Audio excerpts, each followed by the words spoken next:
Bismillahirrahmanirrahim. Assalamualaikum warahmatullahi wabarakatuh. Alhamdulillahirabbil alamin wa nasta'inu ala mudini wa sallallahu Pada kesempatan kali ini kita akan membahas mengenai studi Islam pada masa Bani Umayyah dengan Bani Abbasiyah. Sebelumnya ketika minggu lalu kita sudah membahas mengenai studi Islam pada masa Nabi dan sahabat. Pada kali ini kita akan membahas mengenai studi Islam pada masa Bani Umayyah dan Bani Abbasiyah. Studi Islam pada kedua masa ini merupakan kelanjutan dari apa yang sudah dilakukan oleh Nabi dan masa Khulafaur Rasyidin. Jadi pengembangan dan pembinaan ilmu pada masa Bani Umayyah merupakan kelanjutan dari apa yang telah digentis dan diusahakan oleh Rasul dan Khulafaur Rasyidin. Dakwah Islam berada pada jalan ke arah pengembangan dan perluasan bidang-bidang ilmu dengan bahasa Arab sebagai media utamanya. Ilmu-ilmu pada masa ini mulai dikembangkan dan dibina, misalnya seperti ilmu qiraat, kemudian ilmu tafsir, kemudian hadis, fikih, nahwu, tarikh, dan banyak hal lagi. Selain itu, pada masa ini program penerjemahan dilakukan dalam berbagai disiplin keilmuan yang merupakan penerjemahan dari bahasa non-Arab menjadi bahasa Arab. Di antara buku-buku yang diterjemahkan antara lain mengenai kimia, fisika, astronomi, falak, kedokteran, dan lain-lain. Upaya melakukan penerjemahan ini diawali oleh Khalid bin Yazid.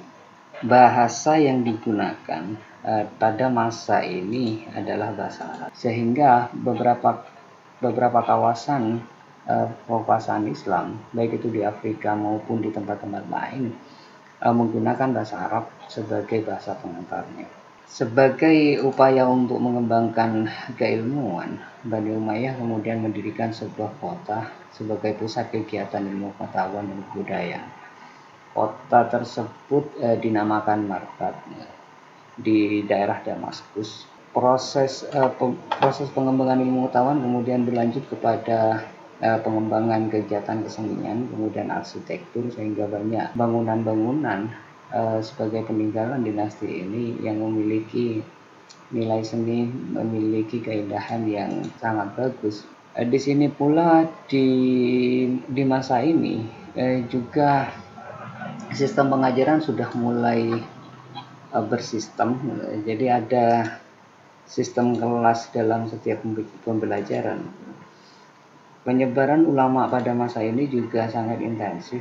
Beberapa dai kemudian dikirim ke pelosok negeri yang ditugaskan untuk menseleksi hadis-hadis serta membersihkan tafsir-tafsir yang dianggap menyeleweng. Pada zaman Umayyah, para ulama dan guru agama turut dalam perjuangan untuk membela Islam, memperluas penyebaran Islam ke berbagai pelosok negeri. Dengan sistem pendidikan, para guru agama ini turut menambahkan dakwah dalam proses penyebaran itu. Hal ini yang kemudian menjadikan Islam dengan mudah tersebar ke seluruh dunia, yang di beberapa kawasan tidak dilakukan dengan cara kekerasan, tapi justru dilakukan dengan cara dakwah, sehingga sangat jauh dari kesan kekerasan. Di masa ini juga mulai terjadi perpecahan yang signifikan, dan bahkan perpecahan itu saling memberikan kritik terhadap aliran-aliran lain yang tidak disepakati.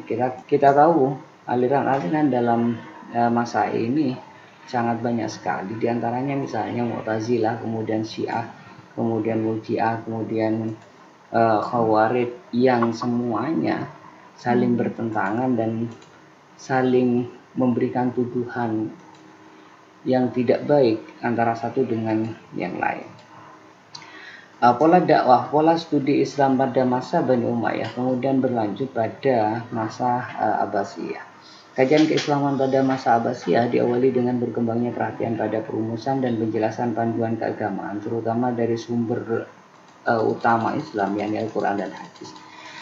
Dari kedua sumber ini lalu muncullah berbagai bidang keilmuan lainnya. Ilmu-ilmu Al-Quran dan ilmu-ilmu hadis adalah dua serangkaian pengetahuan yang menjadi pokok perhatian dan fokus perhatian waktu itu. Perhatian itu bisa dilihat dengan banyaknya kitab yang ditulis untuk menjelaskan Al-Quran. Sedangkan di Bani Abbasiyah pada periode pertama lebih meningkatkan pada pembinaan peradaban dan kebudayaan Islam pada perluasan wilayah. Hal ini berbeda dari apa yang dilakukan oleh Bani Muawiyah ketika di tahapan awal pembentukan kekuasaan. Puncak perkembangan kebudayaan dan pemikiran Islam terjadi pada masa Bani Abbasiyah. Meskipun demikian, kontribusi dinasti sebelumnya itu juga memberikan dorongan terhadap para penguasa Bani Abbasiyah untuk meningkatkan Islam pada level yang lebih maju lagi daripada penguasa di Bani-Bani sebelumnya. Dalam bidang pendidikan misalnya, di awal kebangkitan Islam, lembaga pendidikan sudah mulai berkembang. Ketika itu lembaga pendidikan terdiri dari dua tingkat. Yang pertama itu maktab, kemudian maktab ini kemudian dilanjutkan dengan metode pencarian ilmu yang lebih mendalam lagi dengan metode rihlah. Rihlah dihususkan bagi para pelajar yang ingin memperdalam keilmuan dengan pergi menuntut ilmu kepada seseorang atau beberapa orang ahli dalam bidangnya masing-masing di luar daerah yang mereka tinggali. Pada umumnya, ilmu yang dituntut adalah ilmu-ilmu agama. Pengajarannya berlangsung di masjid-masjid atau rumah-rumah ulama bersangkutan. Bagi anak penguasa, pendidikan bisa berlangsung di istana atau di rumah penguasa tersebut dengan memanggil ulama ke sana. Lembaga-lembaga ini kemudian berkembang pada masa pemerintahan Bani Abbasiyah dengan berdirinya perpustakaan dan akademi. Perpustakaan pada masa itu lebih merupakan sebuah universitas karena di samping terdapat kitab-kitab, di sana juga terdapat ruang yang digunakan untuk membaca, kemudian menulis dan berdiskusi. Perkembangan lembaga pendidikan ini mencerminkan terjadinya perkembangan dan kemajuan ilmu pengetahuan. Hal ini sangat ditentukan oleh perkembangan bahasa Arab baik sebagai bahasa administrasi yang sudah berlaku sejak zaman Umayyah maupun sebagai bahasa ilmu pengetahuan. Kemajuan diraih paling tidak dipengaruhi oleh beberapa hal, diantaranya terjadi asimilasi antara bangsa Arab dengan bangsa-bangsa lain yang lebih dahulu mengalami perkembangan dalam ilmu pengetahuan. Pada masa pemerintahan Bani Abbasiyah, bangsa-bangsa non-Arab banyak yang masuk Islam. Asimilasi berlangsung secara efektif dan bernilai guna. Bangsa-bangsa itu memberikan kontribusi tertentu dalam perkembangan ilmu pengetahuan dalam Islam. Pengaruh Persia misalnya sangat kuat di dalam bidang pemerintahan. Di samping itu, bangsa Persia banyak berjasa dalam perkembangan ilmu, filsafat, sastra, serta karya-karya Persia yang sudah diterjemahkan ke dalam bahasa Arab. Begitu juga pengaruh India terlihat dalam berbagai bidang ilmu kedokteran, ilmu matematika, dan ilmu astronomi. Sedangkan Yunani masuk melalui terjemahan-terjemahan dalam banyak bidang ilmu, terutama filsafat. Tradisi yang paling berpengaruh dalam menciptakan tradisi keilmuan adalah kondusivitas yang terjadi di masa ini dalam melakukan gerakan penerjemahan. Gerakan penerjemahan ini dapat dibagi menjadi 3 fase. Yang pertama, fase pada masa Khalifah Al-Mansur hingga Khalifah Harun Ar-Rasyid. Fase ini banyak diterjemahkan adalah karya-karya dalam bidang astronomi dan mantik. Fase kedua berlangsung pada masa Khalifah Al-Ma'mun hingga tahun 300-an Hijriyah.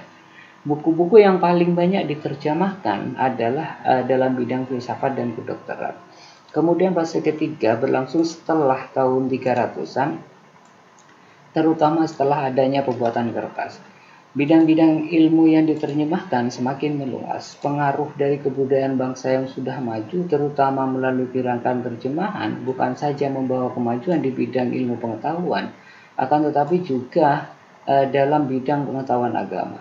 Dalam bidang tafsir misalnya, sejak awal sudah dikenal dua metode penafsiran. Pertama, tafsir bil ma'thur, yaitu interpretasi tradisionalis yang menganggap interpretasi dari Nabi dan sahabat merupakan interpretasi paling otentik yang harus digunakan.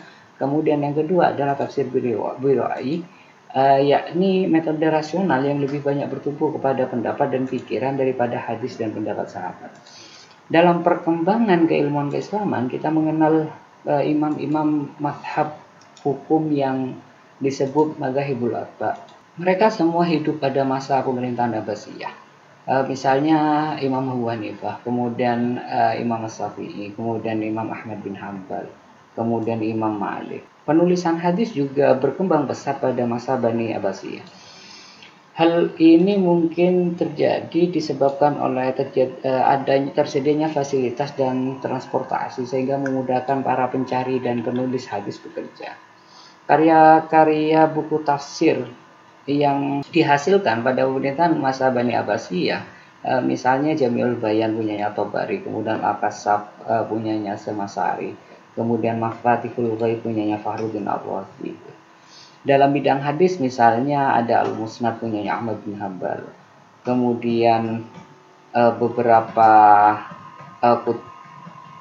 kutubus sittah misalnya Sahih Bukhari, kemudian Sahih Muslim, kemudian Abu Daud, kemudian Sunan At-Tirmidzi, kemudian An-Nasa'i dan Ibnu Majah. Tradisi berdiskusi juga berkembang pada masa Bani Abbasiyah ini. Kita mengenal ada Baitul Hikmah. Baitul Hikmah merupakan tempat yang dikenal sebagai tempat berkumpul untuk bertukar pikiran dan berdebat masalah keilmuan yang membantu dan menciptakan suasana keilmuan yang kondusif. Dari diskusi-diskusi ini, maka muncullah berbagai pemikiran kreatif sampai kepada aliran-aliran pemikiran.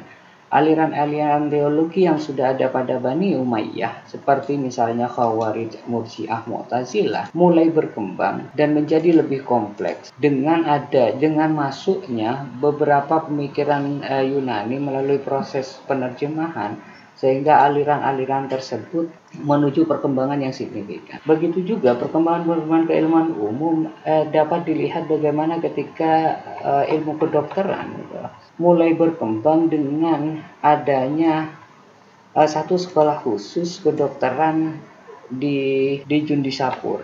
Begitu juga terdapat perkembangan yang signifikan dalam wilayah ilmu-ilmu umum, misalnya dalam wilayah ilmu kedokteran. Kemudian perkembangan yang cukup signifikan juga dialami dalam wilayah matematika, misalnya, kemudian astronomi, dengan banyaknya sekolah-sekolah yang didirikan khusus untuk memperdalami keilmuan-keilmuan tersebut. Dalam masa ini juga banyak dikenal para tokoh-tokoh sains Islam, misalnya Al-Fazari yang dikenal sebagai salah satu tokoh astronom Islam, kemudian Al-Farqani, kemudian Ar-Razi, kemudian Ibnu Sina, dan banyak tokoh-tokoh lain yang justru menjadi pelopor dalam kajian ilmu-ilmu umum tersebut. Jika kita bicara pada dua masa ini, maka kita akan tergambar bahwa kemajuan keilmuan Islam awal dengan pembentukan berbagai bidang keilmuan khusus itu justru terjadi pada dua masa ini, yakni pada masa pemerintahan Bani Umayyah, kemudian pemerintahan Bani Abbasiyah. Meskipun lebih banyak pembentukan dari ilmu-ilmu tersebut terjadi pada Bani Abbasiyah, akan tetapi peran dari Bani Umayyah tidak bisa dinafikan dalam proses memberikan satu landasan kemapanan terhadap Bani Abbasiyah untuk mengembangkan keilmuan-keilmuan yang sudah dicapai pada masa ini. Saya kira untuk pembahasan mengenai studi Islam di masa Bani Umayyah dan Bani Abbasiyah kita cukupkan. Kita akan melanjutkan pada pertemuan pada sesi berikutnya. Wallahu a'lam bishawab. Assalamualaikum warahmatullahi wabarakatuh.